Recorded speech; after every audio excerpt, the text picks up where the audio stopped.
بسم اللہ الرحمن الرحیم۔ تمام تعریفیں اللہ کے لیے، درود اور سلام محمد اور آل محمد کے لیے۔ دیکھیے، آج جسے کہ ہم تہوار کہتے ہیں، ایک لفظ تہوار استعمال ہوتا ہے عید الاضحیٰ کے لیے، تو اب یہ عید جو ہے اس کو عید الاضحیٰ کہیے، عید الاضحیٰ کہیے، بقرعید کہیے، مختلف نام سے عوام میں غلط اور صحیح لفظ مشہور ہیں۔ بقرہ عید بھی ہے، بقرعید بھی ہے، جس طرح بھی عوام بہرحال بولتے ہیں، خوشی کا موقع ہوتا ہے۔ اب یہ سب تو آپ صحیح نہیں کروا سکتے کہ صحیح لفظ کیا ہے اور صحیح لفظ کیا بولا جائے، لیکن بہت امت ہماری جو ہے رسول اللہ کی، ہمارے سارے مسلمان، اللہ انہیں خوش رکھے، بہت دھوم سے یہ عید مناتے ہیں، اور ایک مہینے پہلے سے جانوروں کی خریداری شروع ہو جاتی ہے، اور خصوصاً پاکستان میں تو بہت ہی دھوم سے جانور آتے ہیں اور ان کا بازار لگتا ہے، وہاں ایک پورا رش ہوتا ہے، مجمع ہوتا ہے، گائے کی قربانی بھی ہو رہی ہوتی ہے، بکرے کی قربانی بھی، اور یہاں اونٹ کی قربانی بھی ہوتی ہے، تو اس کو بہت ہی دھوم سے مناتے ہیں۔ لیکن مقصد پہ ہم کو نظر رکھنا چاہیے۔ نئے کپڑے بھی پہنے ہم مسجدوں میں مجمع کے ساتھ عید کی نماز میں بھی شریک ہوں، قربانیاں بھی کریں، اور مزے لے کر اس قربانی کے گوشت کو بھی کھائیں، یہ سب اپنی جگہ پر ہے، لیکن ذہن میں قربانی کرتے وقت یہ بات یاد رکھنا چاہیے کہ جب ہم اس جانور کے گلے پہ چھری رکھ رہے ہیں تو اس کس مقصد کے تحت آج ہم یہ کر رہے ہیں۔ قرآن میں جو بیان ہوا تفصیل کے ساتھ موجود ہے کہ حضرت ابراہیم 3 دن تک خواب دیکھتے رہے، اور ان سے یہ وحی ہوتی رہی پروردگار کی کہ میری راہ میں اپنے بیٹے کو قربان کرو۔ آپ نے اپنے بیٹے، جن کی عمر زیادہ نہیں تھی، 7-8 سال کے اس وقت جناب اسماعیل تھے جب حضرت ابراہیم نے یہ خواب دیکھا، اور ظاہر ہے کہ جناب ہاجرہ سے اس خواب کا ذکر نہیں کیا، اس لیے کہ وہ ماں تھیں، اور بات بیٹے کے گلے پر چھری رکھنے کی تھی، جو کہ ابراہیم نے خواب میں دیکھا تھا کہ میں ذبح کر رہا ہوں اللہ کی راہ میں اسماعیل کو، اور گلے پہ چھری رکھ چکا ہوں۔ تو کہا کہ بیٹے، میں نے خواب میں یہ دیکھا ہے کہ میں تم کو ذبح کر رہا ہوں اللہ کی راہ میں۔ بیٹے نے کہا کہ بابا، آپ عمل کیجئے اس پر جو کچھ آپ کو خواب میں دکھایا گیا ہے، ظاہر ہے کہ یہ آپ پر وحی ہوئی ہے، آپ مجھے صابرین میں سے پائیں گے۔ یعنی حضرت اسماعیل اس بات کو قبول کر رہے ہیں کہ آپ اللہ کی راہ میں مجھے قربان کر دیجئے اگر اللہ کا حکم ہے۔ تو یعنی دونوں باپ اور بیٹے معرفت الہی سے اتنے نزدیک ہیں، جبھی تو حضرت ابراہیم کو اللہ نے خلیل کا خطاب دیا، دوست کہا اپنا۔ جناب اسماعیل کو اس قربانی کے بعد ذبح عظیم کا خطاب مل گیا، اور جناب ابراہیم لے کر چلے اس قربانی کے لیے، گھر سے چلے، اور جناب ہاجر سے کہا بھی کہ بچے کو نیا کرتا پہنا دو، تیار کر دو، سر میں کنگھی کر دو، آنکھ میں سرما لگا دو۔ ماں نے بیٹے کو بہت سجایا، بنایا، جیسے کہ ایک ماں اپنے بیٹے کو دولہا بنا رہی ہو، اس لیے کہ شوہر کا حکم تھا، اور کہا مجھے ایک رسی اور ایک چھری بھی دے دو۔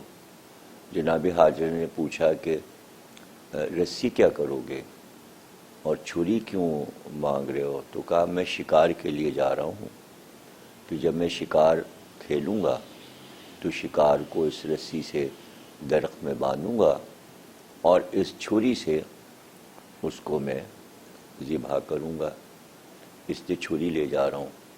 تو ماں کو کچھ علم نہیں ہے کہ یہ چھری اور رسی کیوں جا رہی ہے، لیکن حضرت ابراہیم نے سفر کیا ایک طریقے کا، وہ سفر آج حج کہلاتا ہے کہ آپ جب چلے اپنے گھر خانہ کعبہ کی طرف سے تو آپ عرفات میں ٹھہرے، عرفات میں بھی آپ کو عرفان الہی حاصل ہوا، اس لیے اس جگہ کا نام، میدان کا نام عرفات ہو گیا۔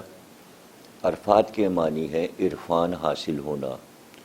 وہاں بھی حاجی جو ہیں وہ ٹھہرتے ہیں، قیام کرتے ہیں عرفات میں، اس لیے کہ وہ معرفت کا میدان۔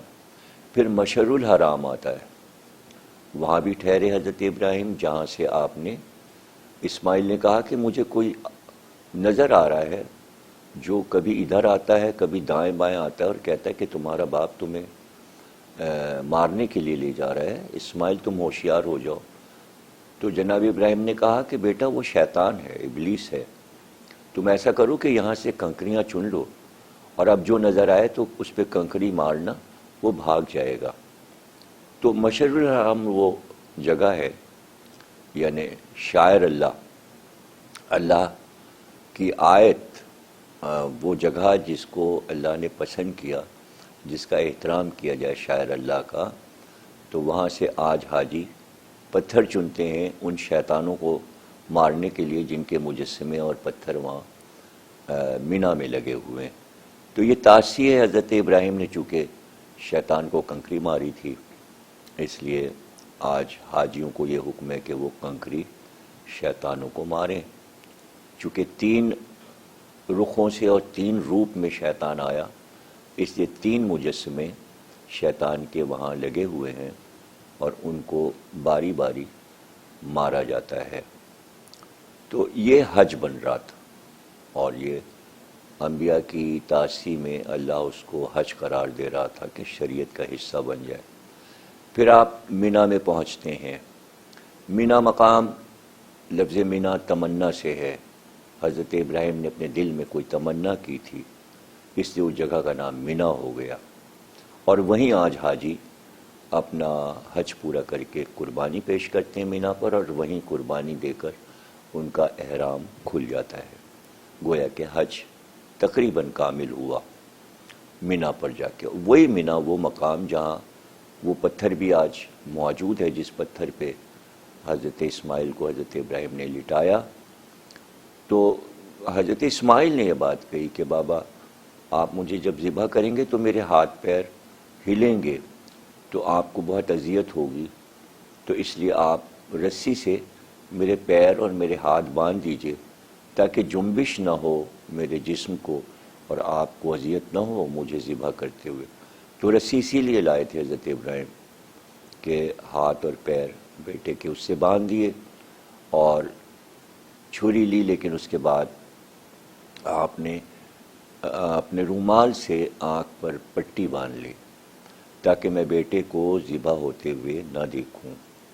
یہ اتنے بڑے مصائب ہیں، حالانکہ اسماعیل ذبح نہیں ہوئے، لیکن آج بھی اگر آپ اس کو دہرائیں تو آپ کی آنکھ میں آنسو آ جائیں گے، حالانکہ وہ اللہ کی مرضی سے ہو رہا ہے، اللہ کی مرضی میں بیٹے کو پیش کیا جا رہا ہے۔ لیکن آپ دیکھیں کہ معرفت کی، عرفان کی کس منزل پر ہیں وہ کہ پوری تیاری کر چکے اور بیٹے کے گلے پہ چھری بھی رکھ دی۔ اب چھری چلی، ابراہیم نے چھری چلا دی، قرآن نے یہاں تک کہا ہے کہ چھری چلی، چھری چل گئی، اور خون آ کر ابراہیم کے ہاتھ پہ گرا، وہ تو آنکھ پہ پٹی باندھے ہوئے تھے، تو اب وہ دل میں یہ سمجھ رہے ہیں کہ میں نے بیٹے کو ذبح کر دیا، یہ خون آ کے میرے ہاتھ پہ گرا ہے اور چھری چل چکی ہے۔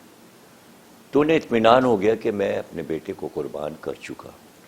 لیکن جب آنکھ کی پٹی ہٹائی تو اسماعیل تو سامنے کھڑے مسکرا رہے تھے، اور ایک جانور، ایک دمبا ذبح کیا ہوا پڑا تھا۔ سوال یہ ہے کہ اللہ نے جبریل کو حکم دیا ہے کہ جاؤ اسماعیل کو وہاں سے ہٹاؤ اور چھری کے نیچے دمبے کو لٹا دو۔ ایسا ہوا کیوں؟ ایسا اس لیے ہوا کہ ابراہیم کے دل میں ایک تمنا تھی. امام رضا علیہ السلام فرماتے ہیں کہ انہوں نے تمنا کی تھی کہ میں ذبح تو کر رہا ہوں بیٹے کو، لیکن ان کی محبت مجبور کر رہی تھی اور وہ آواز دے رہی تھی، کاش میرا بیٹا بچ جاتا، کاش میرا بیٹا بچ جائے. یہ دل کے اندر سوچا ہے انہوں نے، جس کی بنا پر اس جگہ کا نام منا ہو گیا، یعنی تمنا پیدا ہوئی. وہ اسی وقت اللہ نے کہا کہ بھائی ہٹا لو بیٹے کو جبریل اور دمبے کو لٹا دو. تو ابراہیم یہ کہتے ہیں اللہ سے، کیا تو نے میری قربانی کو قبول نہیں کیا؟ کہا گیا نہیں، تم نے سب سچ کر دکھایا. جو تم سے کہا گیا تھا یعنی خواب میں، تم نے تو سچ کر دکھایا. خواب تو یہیں تک دیکھا تھا کہ گلے پہ چھری رکھی ہے اور چھری پھیر رہے ہیں. اگر خواب میں لاش نظر آ جاتی کہ ذبح کر دیا، سر الگ ہو گیا اسماعیل کا، تو تب تعبیر پوری ہوتی. تو خواب میں یہ صرف حکم ملا تھا کہ ہم تمہیں آزما رہے ہیں، صرف چھری گلے پہ رکھنا ہے، بیٹا ذبح نہیں ہوگا. اور بیٹا ذبح نہیں ہوا، ہم نے تو تمہیں آزمایا ہے. تو اللہ نے کہا تم آزمائش میں پورے اترے، بے شک تم آزمائش میں پورے اترے، اور ہم نے اس قربانی کو، تمہاری نیت کو قبول کر لیا. اس لیے آج آپ اتنے جانور ذبح کرتے ہیں پورے عالم اسلام میں، کتنی خوشی آپ مناتے ہیں. اللہ اکبر. یہ آپ کی محبت ہے اللہ سے بھی، اور حضرت ابراہیم اور حضرت اسماعیل سے. اور حضرت ابراہیم اور حضرت اسماعیل سے جو محبت مسلمان کر رہا ہے وہ اللہ ہی کے لیے تو کر رہا ہے، یعنی اللہ کو خوش کرنے کے لیے کہ بھئی جانور ذبح ہوا، اب وہ دمبا جو ہے وہ آپ کے لیے ایک آئیڈیل بن گیا، اور آپ جانور اس تاریخ پر ذبح کرتے ہیں کہ اسماعیل بچ گئے، اسماعیل بچ گئے، اسماعیل بچ گئے. بڑی عید کی بات ہے، بڑی خوشی کی بات ہے. لیکن آیت یہ کہہ رہی ہے آگے بڑھ کر کہ اے ابراہیم، ہم نے ذبح عظیم کے لیے اس قربانی کو روکا ہے، یعنی قربانی رکی ہے، ابھی اس کو ہونا ہے، اور وہ بہت عظیم قربانی ہوگی. اور اس آیت نے بتایا کہ ذبح عظیم کون ہے. جب ہمارے معصومین سے پوچھا گیا، ائمہ سے پوچھا گیا کہ ذبح عظیم کون ہے، تو ہر امام نے فرمایا ذبح عظیم امام حسین علیہ السلام کا نام ہے. اور اسماعیل کی قربانی کو اس لیے روکا گیا تھا کہ حسین کی قربانی کو کربلا میں ہونا تھا. جس طرح 10 دن 1 عشرہ یکم ذی الحج سے 10 ذی الحج تک ہے، اور 10 تاریخ کو یہ واقعہ ہوتا ہے، اسی طرح وہ قربانی بھی یکم محرم سے عاشور تک 10 دن، وہ بھی عشرہ ہے، یہ بھی عشرہ ہے. وہاں بھی قربانی، یہاں بھی قربانی. وہاں نبی زادہ بچ جاتا ہے، یہاں نبی زادہ ذبح ہو جاتا ہے. اور یہی ذبح عظیم کا مقصد تھا کہ جو قربانی ہوئی.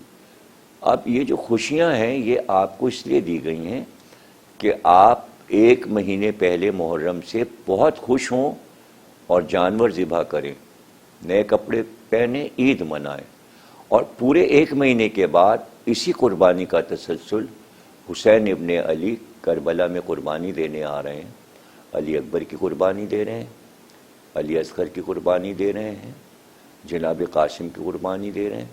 تو گویا ذبح عظیم کا مظاہرہ ہو رہا ہے، خوشنودی الہی کا مظاہرہ ہو رہا ہے.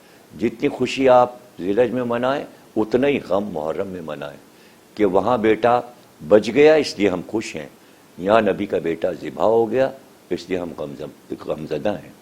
ذی الحج اور محرم کا ایک رابطہ ہے. اگر آپ نے محرم کے ساتھ ذی الحج کو ذہن میں نہیں رکھا تو آپ کی قربانیاں رائے گا گئیں، آپ کا مقصد، آپ کی خوشی بیکار چلی جائے گی. اس لیے ہمیشہ ذہن میں رکھیں، مینا میں جائیں، حج کریں، اور مینا پہ جا کے آپ یاد کریں کہ اسماعیل تو بچ گئے، لیکن فوراً آپ کا ذہن کربلا کی طرف جانا چاہیے کہ 1 ماں ہاجرہ ہیں جن کا بیٹا بچ جاتا ہے. بچ جانے کے باوجود جب واپس آتے ہیں تو ایک دن جناب ہاجرہ نے جب اسماعیل کو نیا کرتا پہنایا اور جب تکمہ یعنی کہ بٹن لگانے لگیں تو گلے پہ نظر گئی تو ایک لال رنگ کا نشان نظر آیا. پوچھا یہ نشان کیسا ہے میرے بیٹے کے گردن پہ؟ میرے والی میرے وارث جناب ابراہیم سے پوچھا جناب حاجر.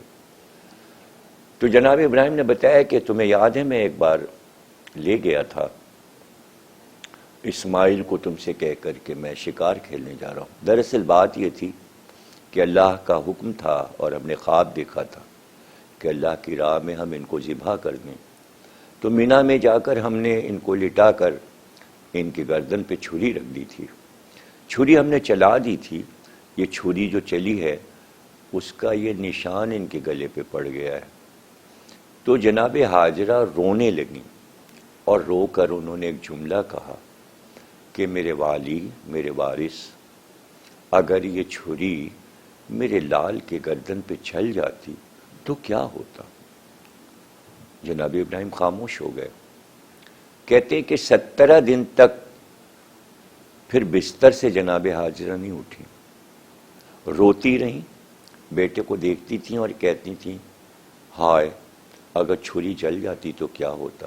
17 دن کے بعد اس صدمے میں جناب حاجرہ کی وفات ہو گئی کہ اگر میرا بیٹا ذبح ہو جاتا تو کیا ہوتا. یہ صدمہ ان کو اس طرح لگا کہ وہ اللہ کی بارگاہ میں پہنچ گئیں. ان کی زندگی کا خاتمہ ہو گیا بیٹے کی محبت میں. اب ذرا سوچئے کہ کربلا میں 9 مائیں وہ تھیں جنہوں نے اپنے بیٹوں کو ذبح ہوتے ہوئے دیکھا اور وہ اتنی صابر رہیں کہ اللہ کی راہ میں جو قربانیاں دیں انہوں نے، ان 9 ماؤں نے، کیا ان کے جذبے تھے کہ بیٹوں کو انہوں نے دیکھا، لاشوں کو آتے دیکھا اور میدان جنگ میں پردے سے ان کو لڑتے بھی دیکھا، گھوڑوں سے گرتے دیکھا، خون میں نہائے ہوئے دیکھا. تو ہم یہ کہتے ہیں کہ جناب حاجرہ نے ان 10 ماؤں کو سلام کیا ہوگا کہ ہم تو صرف نشان دیکھ کر تڑپ گئے. تم کتنی عظیم مائیں ہو کہ تم نے اپنے لال کے سر کٹتے بھی دیکھے، خون بہتے بھی دیکھا.